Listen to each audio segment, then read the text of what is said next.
were troops of the Leibstandarte Adolf Hitler, and wore black dress uniform and full white leather harness. They saluted smartly as Canaris and Ritter passed inside. The hall was truly remarkable, with mosaic floor, doors 17 feet high, and great eagles carrying swastikas in their claws. A young Hauptsturmführer in dress uniform sat at a gold desk, 2 orderlies standing behind. He jumped to his feet. Herr Admiral, the Führer has asked for you twice. My dear Hofer, I didn't get his summons until half an hour ago, Canaris said. Not that that will do me any good.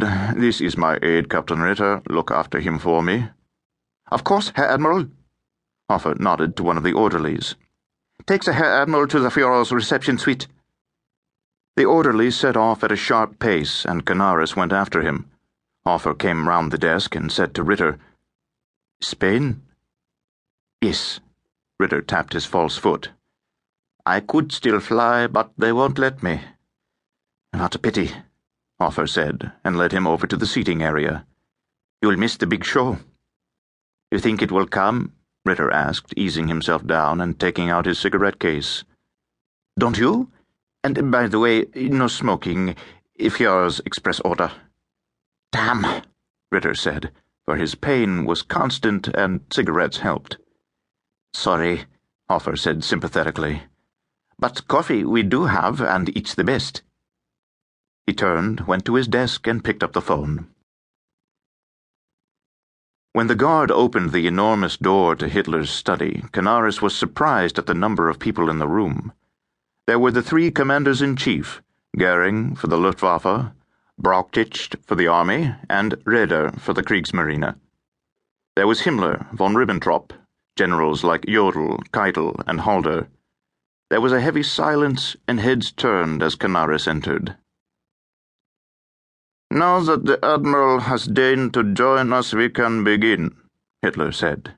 "And I will be brief. As you know, the British today gave the Poles an unconditional guarantee of their full support in the event of war." Goering said, "Will the French follow, my Führer?" "Undoubtedly," Hitler told him. "But they will do nothing when it comes to the crunch."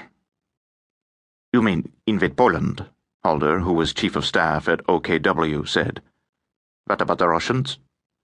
"They won't interfere.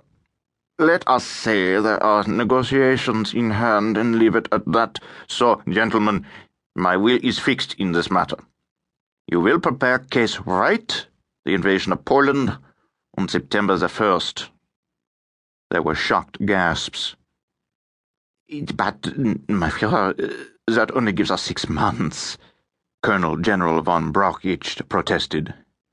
"Ample time," Hitler told him.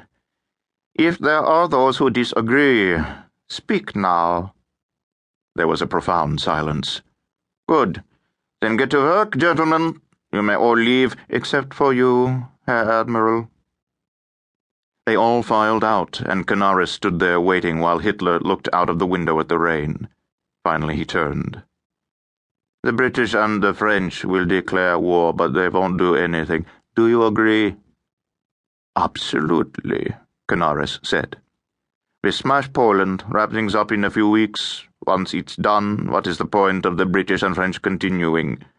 They'll sue for peace." "And if not?" Hitler shrugged. "Then I'll have Case Yellow implemented. We'll invade Belgium, Holland, France, and drive the English into the sea.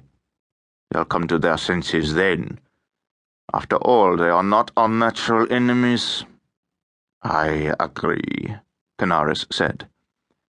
"Having said that, it occurs to me that I should demonstrate to our English friends as soon as possible that I do mean business."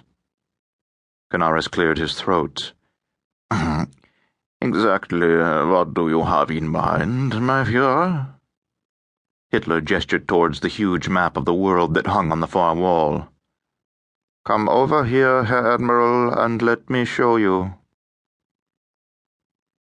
When Canaris returned to the reception hall at the Chancellery an hour later, Hofer was seated behind his desk with the 2 soldiers. There was no... To keep listening to this audiobook, I've left you a link in the description so you can do it, at no cost thanks to Audible's 30-day free trial.